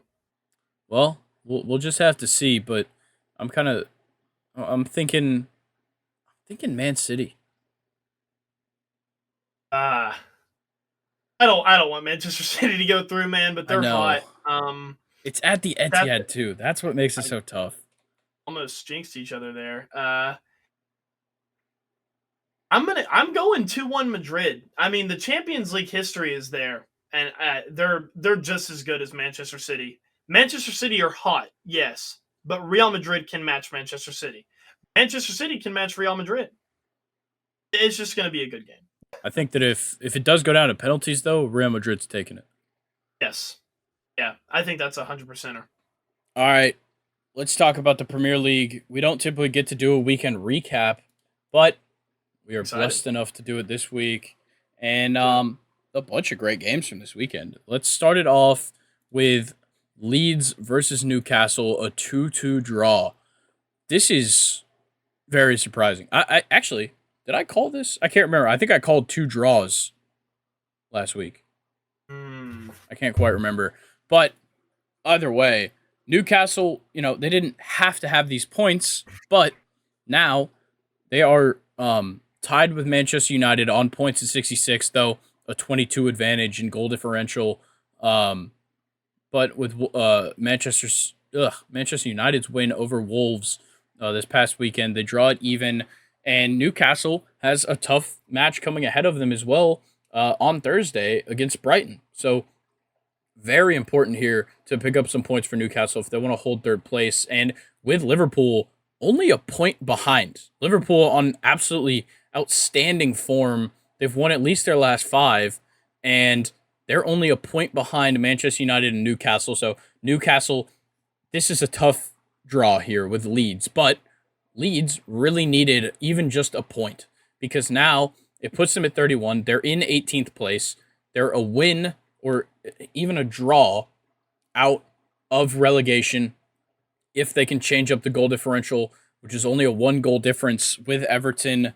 Um, this is just what a season it has been. Yeah, you're exactly right. Yeah, Leeds Newcastle 2-2 draw. Bummer, absolute bummer result for Newcastle. But to your point, Grayson, wow. I mean, Leeds, what a result for them. And the goals coming from a center back and a right back for Leeds. I mean, it's just a perfect shithouse game for them. The first goal absolutely perfect positioning from their captain, Luke Ayling, who plays right back, which is the position that I played. And the positioning on his goal was ridiculous. It is the perfect run from a right back. I mean, he just ran into the back door, no pun intended, just threw everybody completely unmarked. No defender even had any clue he was there because he's the right back. And he just, kind of follows up on a rebound shot off of Nick Pope, and it was very good there. So yeah, Leeds played really well against Newcastle. Yeah, and Newcastle didn't really play bad necessarily. Callum Wilson with a brace, um, and then Nick Pope having a huge saved penalty, with Patrick Bamford shooting at him. Very, very interesting stuff. But I'm just, I'm kind of floored that Newcastle wasn't able to take this one away. Me too. Yeah, Nick Pope needs to be, probably considered as one of the better keepers in the Prem. I think now is after this season, he's just, really just keeps getting better. Although Newcastle only scored 2 pins, and that was, both of their goals coming from Callum Wilson. Newcastle were by far the better team. And I mean, Leeds' second goal at the end of the game was just some ticky tack, like defender shot it from outside the box and it takes like a double deflection or something crazy. Like Leeds honestly got pretty lucky with both of their goals. And, like I said, Newcastle is by far the better team, in my opinion. Yeah, and kind of crazy that Leeds played this well with Tyler Adams out, with his hamstring injury. It just kind of makes this appearance look even better. And I'd be pretty happy if I were Leeds with this result. I would too. And even if Newcastle, let's say, beat them 3-2, Leeds still put two past the best defense in the Prem. Yeah, So and next week, Leeds faces West Ham. Or so it's not that bad of a matchup, and if they can get a win, they've got the opportunity to either draw Nottingham Forest on points with them facing Arsenal, or possibly pass Everton, with Everton facing Wolves. wow. Dang. So this could be a huge weekend for Leeds if they can get the win over West Ham. I'm excited for that final match day, man. Oh man. That's gonna be. I mean, I'm gonna have to try to keep up with everything all at once. Well, while we're talking about relegation and everything, Southampton, is officially relegated. Yeah, They're bummer. stuck there, which kind of sucks. But we will get to see JJ Watt's Burnley up next year. You're right. And Vincent Company's Burnley. He's the manager. Yes. Yes. What a story that's going to turn out to be. I Oh hope yeah. they can stay up. That'd be cool. Yeah, it would be awesome. But let's get to this second game. Aston Villa versus Tottenham. Villa takes it 2-1. A big Yeah, I result think for Villa. I may have predicted this one. I think I know I predicted Villa to win, but I don't remember if I got the score right. Harry Kane, man, I know he had the penalty. But there was an incident in that game where a Villa defender held the ball too long, turned his back towards his own keeper, so he's facing his keeper. The Tottenham player runs up behind and kind of does like a tackle through ball on the Villa defender, and it puts Harry Kane through. And in typical Tottenham Harry Kane fashion, I don't give a fuck that he has 27 goals. Harry Kane, the shot is saved, and it wasn't really a good shot either. So Harry Kane should have had two, and it probably could have ended 2-2. Another player from that game, Ollie Watkins, looks so nice. He definitely could play for a bigger Premier League team. But I mean, he's absolutely fine on Newcastle. And I wanted to ask you about this though, Grayson. Spurs lined up with Richarlison on the right wing. I was Tell a me how stupid that I is. was about to talk about this because, Yep. first of all, Richarlison has been fucking complaining about not getting playing time. They put him in the lineup, plays like shit. Like, Yep. obviously, not really his position. It's kind of like he kind of played right wing, kind of played more like right forward. Um, but it's still just, it's mind blowing to me. Like, why in the hell are you even like? Obviously, Richarlison wants to be in the lineup, but you got to put in. I'd say Kulusevski over him. I think he's actually hurt. No, Kulusevski came in the 62nd. Oh, well then, yeah, I would have completely started Kulusevski over Richarlison too. Yeah, I question kind of this whole setup here for Tottenham. I do too, and I'm going back to Richarlison, like maybe you could argue like a player who's out of form. Sure. Maybe try him at another position that he used to play in the academy or something like that, just to see if he can build some momentum. But also at the same time, why not play him where he can be, familiar? Yeah, I understand that you have Harry Kane, but like, I kind of feel bad for how Richarlison was lined up in this game. yeah. Look, they easily could have lined them up as two strikers. Honestly, and I think it would have worked out better. You could have put Hwang-Min Son more central and just allowed Porro and Davies to be like full on wingbacks. So I think that would have worked out better in this case. But I don't know. Ryan Mason with some interesting ideas there. Yeah, or honestly, just bench Heung-Min Son. Yeah, you could. He really I'm hasn't sorry, been but that I good. I would I have think rather. it has I probably really would have gotten rather better. seen Ivan Perisic at the moment.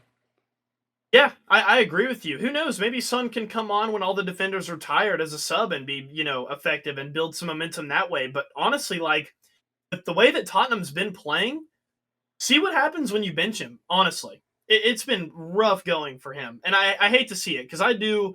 As much as I hate Tottenham, I like Son a lot, but he Yeah. needs something needs to be done about him. But I do want to talk a little bit more about Villa. One of their goals coming from Jacob Ramsey, the 21-year-old. It's huge. Like just and then Douglas Luiz, 25 years old. He scored a goal as well. It's kind of nice to see how well Aston Villa is because for years and years they were always bottom half, and they were just like every time they had a good player, you set him somewhere else. Typically Manchester City, and I just I'm glad to see that these guys are playing so well right now. That was a big win. It puts them even on points with Tottenham. Only two goals behind in goal differential. But Aston Villa next weekend they run into Liverpool. Tottenham running into Brentford, which is also not an easy matchup. Brentford coming off of a 2-0 win over West Ham. So I don't know. This is going to be a tough race, but at the same time, Brighton they also have a chance to kind of hold sixth place. Yeah, I like it, and I'm a little bit distracted right now because I just turned around and noticed that Inter Milan have made it 3-0 on aggregate, and the blue and black section of the San Siro, Grayson, is Oh, absolutely fucking rocking.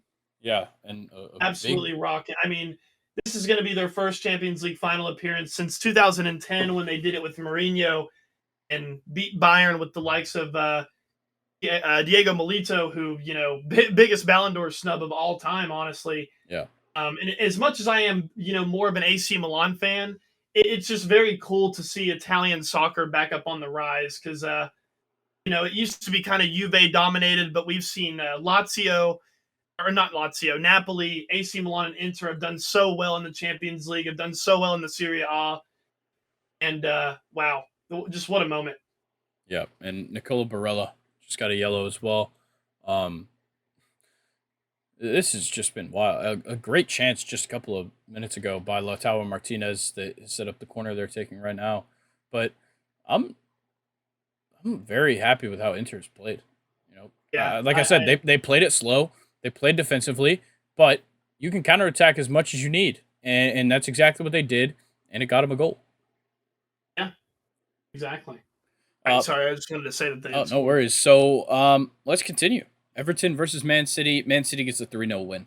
It's that easy. Uh, there isn't much to talk about with this game, but I almost wanted to bring it up earlier because I'm really excited to talk about this guy. All the viewers that are listening, it may just look like a 3-0, Manchester City thrashed Everton because that's what was supposed to happen. Go watch Ike Gundogan from this game. Holy shit. Holy shit is all I have to say. Yeah. Um, the first goal was just really fucking good. He was like all back down and had to kind of do a Dzeko leg wrap around the defender, scored, and then 2 minutes later he crosses the ball to Holland, who scores a goal and an assist in 2 minutes. Yeah. Okay, Gundogan. Absolutely fantastic showing. They let Kevin De Bruyne get the day off, put Julian Alvarez at cam, and yeah, I'm pretty happy with Manchester City right here, and just kind of goes to show that this team has quite the setup, ready for them in the Champions League. Because this lineup very different from what we're seeing in the Champions League. Like, a four at the back. They have Manuel Akanji Oh, playing it's left kicking back. off. It's kicking off. Yep, here it is. Oh yeah, the fans are going Sorry, crazy. I should probably, because the viewers can't actually see what I'm seeing. Milan and Inter are now fighting. Yep. Oh wow. Oh shit. Uh, Oh but yeah, I kind of feel bad for Julian Alvarez. He honestly could have gone somewhere else and started. yeah. Instead, he's just kind of another good cog in this ridiculous loaded lineup that City have. I could see him moving this summer to another Premier League team, somebody that possibly needs some help in the attacking front, um, like one that's maybe up there near the top. I feel like maybe Brighton. Brighton would be a decent landing spot for him. Would like that. Um, he could go to Aston Villa, but Ollie Watkins has a good thing going. There is this one team that's in 11th right now that maybe one of us supports that could use a striker. could use a couple of things. Yeah, well, hopefully they'll get Victor Osimhen. Yeah, I almost don't even want him to leave Napoli, man. I would love Osimhen at Chelsea, but like I also don't want to ruin what he's been able to accomplish and how good he is. Because the Premier League can be a hard adjustment for some players. Some players will come to the Premier League after having a ridiculous season and do absolutely nothing. So It's true, but at least you guys have Mauricio Pochettino, who said that he wants Osimhen. So yeah, I don't know how I feel about Pochettino as our new coach next season yet, but I'm gonna keep my mind open. I think. fair enough.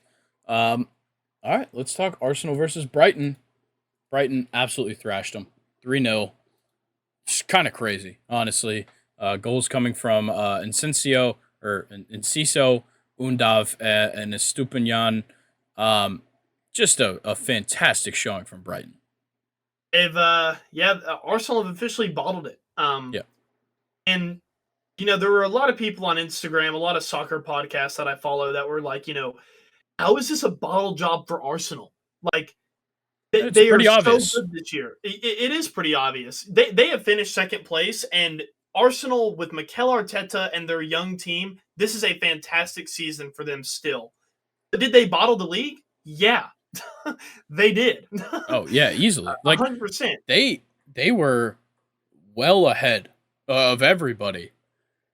Like even just coming into the restart after the Premier League or after the World Cup, and like they just randomly out of nowhere just skid after that loss to Man City in mid-February. Like it was like a draw versus Brentford, the 3-1 loss to Man City, and then a couple of pretty good games, and then like it just seemed like they slowed down. Three straight draws, and then another loss to Man City, and it was over from there. Yeah, and if I'm an Arsenal fan, you still have a lot to be excited for. I mean, I'm, as a Chelsea fan who hates Arsenal, I'm curious to see how they can build off of this season. Who are they going to bring in? Who's going to stay? Who's going to leave? Yeah, And what next season can hold for them, because they've proven that, an Arsenal team with honestly no stars, like no real big names, can, finish second in the Premier League. And I think that's pretty impressive. So, back to kind of what I said, Arsenal 100% bottled the league, but there are way more positives, I think, to come out of this season for Arsenal than just bottling the league. I know that sounds crazy, but like, I seriously think that there's a lot to look forward to if you're an Arsenal fan. yeah. Like what we've seen from this lineup and just the players throughout it is fantastic. This is the season we needed to see out of Martin Odegaard, out of Bukayo Saka, even Aaron Ramsdale. Like this is what we had to see from these guys. And Gabriel Jesus looked very good in his first season in red. Martinelli was very good this season. Like these are all positives for the future. You just have realized now that there's some things to work on. I think particularly in the midfield. I think Granit Xhaka probably should not be starting in the Premier League now at 30 Well, years old. I think he's on his way out. I think I Good. got that notification either today or yesterday, but he won't be at Arsenal next year. Yeah. Um, I think yeah, it's crazy that Thomas Partey was not starting in this match over Granit Xhaka. yeah, Obviously, putting Jorginho in the lineup just kind of makes sense, but hasn't been good, whatsoever. So I don't know, man. It's just kind of crazy. yeah. And to talk about the game itself is before the first goal, this was like super entertaining. I mean, it was back and forth, box to box. Physical as hell, and it just seemed like all the players in this matchup on Brighton and for Arsenal were just striking the ball well. Is all of the shots, and there were plenty, were just firm and like just hard as hell. Um, and Brighton obviously struck first, and then Brighton's second goal was like complete just bullshit trash. I mean, Brighton got super lucky, and through that luck is it made it 2-0, and at that time, Arsenal were just kind of finished at that point. But to Brighton's point, or to Brighton's credit, they've been absolutely fantastic. This is a really good season for them, and a 3-0 win over Arsenal, even in the skid that Arsenal is having, still super impressive for a team like Brighton. Oh yeah, 100%. And just kind of what we've seen from Brighton all season is kind of just unselfish soccer. That's what they've done so well. Like their top goal scorer is Alexis McAllister with 10, and then Pascal Gross at 8, and everything else is just kind of passed around. Everybody else is spread throughout, and a fantastic season from Solly March, a guy who really had no attention going into the season, ended up third in goals, second in assists for this team. Well, tied for first in assists for this team. So I'm very happy with what we've seen from Brighton, and I think they're a team that with the correct acquisitions this summer could continue to stay on top. Yeah, maybe even, kind of make a run into the Europa League as well, if they can stay in that spot. Yeah, and not just key acquisitions, but also retaining some guys because with a season like this, you typically will end up losing a couple guys. I know Moises Caicedo has been a big one that people are eyeing in this offseason.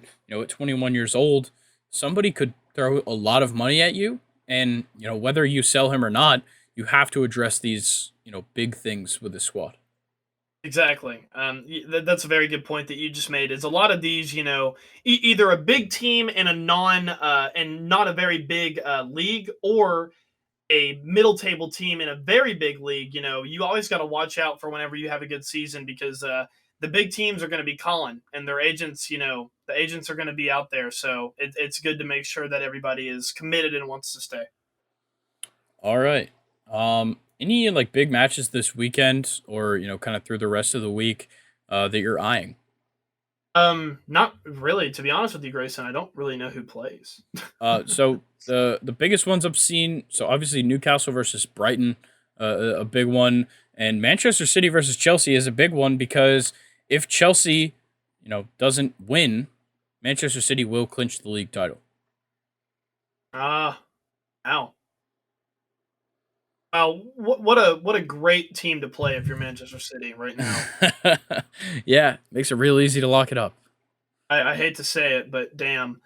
Um, Nottingham Forest and Arsenal could be a big one. I think Nottingham Forest is one of those teams. Yeah, they're in 16th, and I mean they could still get relegated. Um, Yeah, but they're going against an Arsenal team that is on a skid, so maybe they can get some points there. Newcastle and Leicester should just match up well. I feel like Tottenham yeah, Brentford, and Liverpool Villa for sure. yes, yeah. Yep. Liverpool Villa is going to be a fantastic game to watch. Yes, it will. I honestly don't even know if I could really pick a winner there. Yeah. I feel like I have to go Liverpool just with the form they're on. Yeah, I like that, but Villa has looked good against the bigger teams True. as of lately. I feel like, so who knows?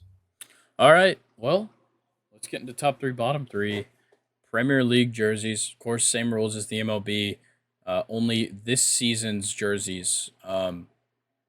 So Luke, I went first on the top last week. You get to go first on the top this week. I guess we can go ahead and get started. All right. I'm gonna take a team. I feel like even with like doing the podcast and keeping up with sports a lot more. I never actually saw this jersey or seen them wear it, but the Bournemouth away jersey Mm, is sick. very It good is jersey. so sick. It's got like palm tree leaves on the front with like this nice like purple bluey kind of like light blue like coloration. It's very very nice. I really like this jersey. All right. Yeah, I'm very stuck between kind of a few different options, but I don't know. I think I'm just gonna go with a little bit of an easier pick here. I got to go with the Manchester United home jersey.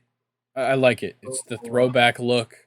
It reminds me of like George Best, and I couldn't. I don't know. I think it just encapsulates like Premier League soccer when I think of it, like this throwback Manchester United, like really long time ago. Like this is what a soccer jersey was for the longest time, and I think that yeah. kind of just as like an example and as an ode to such a fantastic era, it's a fantastic jersey. I was about to say is it's really cool to kind of call back to the golden age of Manchester United soccer. So I like that one too. That was a good pick.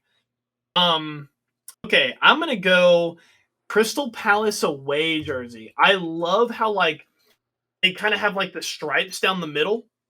Yes. On like the white background, it just looks so nice, and it's really not even that crazy compared to some of the other ones. Yeah. Well, I'm glad you said that because I actually had two Crystal Palace jerseys in my top three, and it was the away kit and the third kit. I think the third kit's great. So like the away kit is white with like the vertical stripe of like that kind of like scribble look, but the third kit is black with a diagonal stripe of that kind of scribbled look. I think it looks fantastic. Even their home kit too, Their home very kit very seems a nice. little busy to me. It looks like one of those cups. Like, you know what I'm talking about? Like a cup you'd get, like a paper cup. I have no idea what you're talking about. What? You don't know what I'm talking about? I'm sorry. Like the paper cups that have like that kind of like faded color on them. You'd get them at like they'd be like ones you'd see in like a bathroom at like a dentist's office. Oh yeah, yeah, I do know what you're talking about. Okay. That's what Yeah, that looks like to me. Just because like I like the idea of the stripes with a solid background. I like it. I like it. All right. Well, this wouldn't be a podcast if we couldn't be biased towards our own teams. I'm going to go with all of Chelsea's kits for my third one. Their home jersey got shit on a lot, but I don't really know why. It is plain, but like the lighter blue collar, so sick. Their away jersey, very very very nice this year. But my favorite, even though it has like the colors have nothing to do with the team, that khaki jersey is badass. Yeah, Love the khaki jersey. I think it's good. Not badass. No, I don't. But for my third of the top three, I'm taking the Everton home kit because I think they did Chelsea's jersey better than Chelsea. Oh man. Why do you come after me on these now? Dude, First look, the Yankees, now look. Chelsea. I'm just saying. All Chelsea's jersey is literally just Nike logo, Chelsea badge, sponsorship logo, nothing on a solid blue shirt. I'd Okay. rather have three than steak.com. Okay, that's not the big deal here because Everton did the solid blue background, but they added the texture and like that little design, very minute design into that jersey. That's what does it for me. I like it. I think it looks great.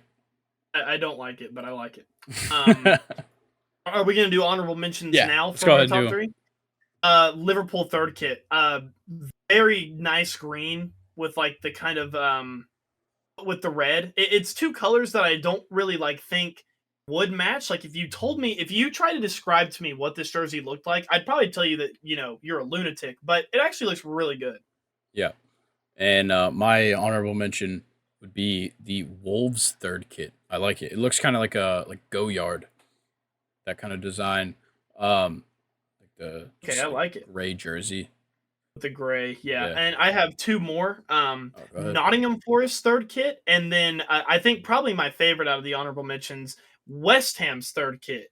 Very very cool take on what their colors are. I love it. All right. Well, time to move to the bottom. But actually, before that, Inter Milan has officially won, and they will be through to the UCL final. Yep. So Wow. let me get the bottom started. I already kind of tortured you with the Chelsea home jersey, so I'm not going to do that one. I think I'm going to go. I'll be honest. The majority of my list of ones that I have here are third kits. I think a lot of teams fuck that up, but I think I'm going to go with the Fulham away kit.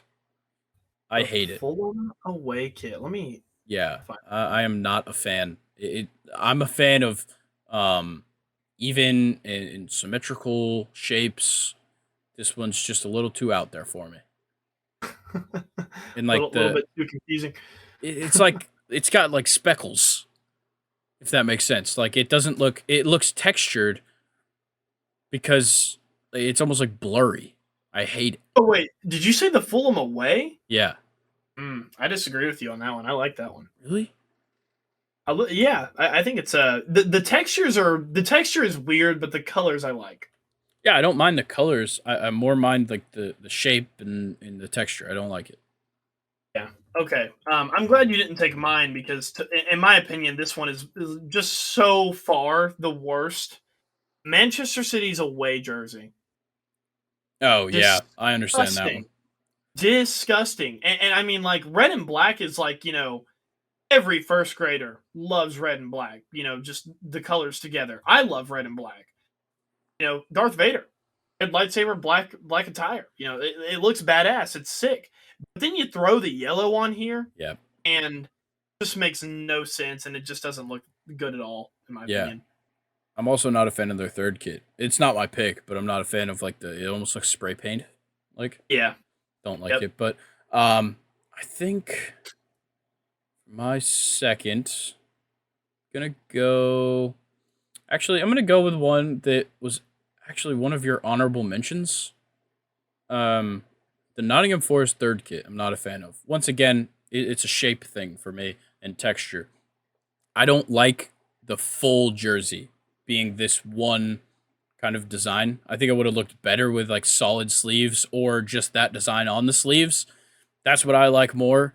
When you do like this crazy like geometric, whatever, it needs to be balanced, and I don't like the whole kit being this design. Fair. Fair. Um, let's see. I'm gonna go with Tottenham away. Their Okay. away jersey is just they kind of tried to copy Chelsea's home jersey from last year, and it just didn't really turn out that well. I don't like their logo and the Nike check being in the center above the sponsorship, and I also don't like where the yellow is like close to the neck. It's just not a good look to me. All right. My last one, I'm kind of split, but I think I'm gonna go with the Brentford third kit. I'm just not a fan. It's almost like I can't even explain what it is. Just a bunch of random squares all over the jersey, and it just looks bad. Like it looks poorly done. I guess it's supposed to look like I don't know, like a glitch.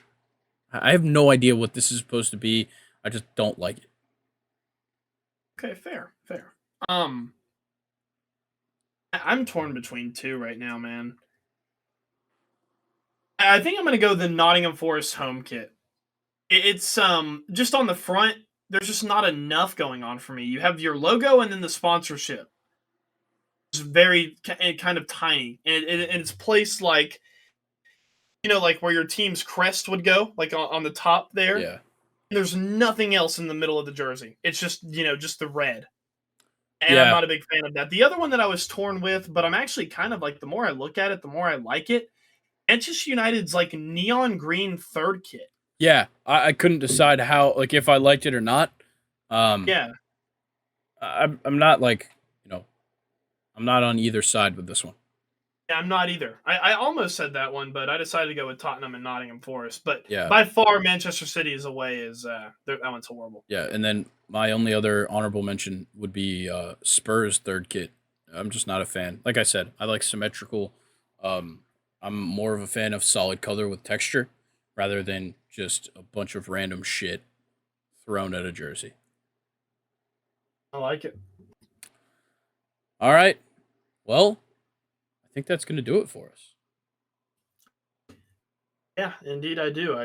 We covered a lot today. I always think it's so fun when we can talk about like a live sporting event while we're recording. I It love the is. It fact that is that very game was fun. going on. Yeah. And so I guess, from here, we have Real Madrid versus Man City tomorrow. So the Champions League final will be set. I believe that one's played mid June. I think it's actually like first week. Is it? End of what? It's usually end of May or first week of June. Let me see. UCL final. Oh, it's in Turkey. June It's 10th, June 10th. actually. Yeah, so Yeah, June so 10th. you're So the right. second week of June. I'm excited, no matter who's there against Inter. But, everything else wise, MLB, just a lot of stuff going on that I'm very happy about. Yeah, especially the MLB, man. It's going to be fun, especially once we get closer to like All Star Weekend. Oh, I Yeah. can't wait for that. Yeah. Still got like 2 months till then, but I'm very Yep, excited. for sure. And then the return of Brock on Friday. It's going to be very exciting. Yeah, make sure y'all tune in. I cannot wait to listen to him whenever he's back. It's Yeah. going to be great. We're going to talk a little bit of college football for the first time in months. So Heck yeah. be excited because it's coming. And as well, like we've said the last couple of weeks, be excited for the social media. It is also going to start ramping up a little bit. So I'm very excited with where we're headed. I'm very excited with what we've done. And very excited about what we just did today. A great episode, Luke. And I thank you for being flexible coming on today. Well, you were just flexible as I was. We would make a great couple in bed. I had to address it. Talking about all this flexibility, there was no way I could let that go without having to address that. Oh my God! All right, enjoy your time in Chicago. Yeah, I'm gonna be far away from you. I'm sure that might be a good thing after that. After Yeah, that comment. yeah. After that comment, I'm gonna need some space. But Luke, we'll see you I next didn't mean week. to freak you out. I'm sorry. No, We can take things slow. yeah, you're going a little fast, but I love it. all right, all right. I'm just gonna keep digging this hole deeper if I keep going. So, Luke, thank you. Enjoy your time in Chicago. We will see you next Friday, and that's gonna do it for us, everybody. Peace. Deuces.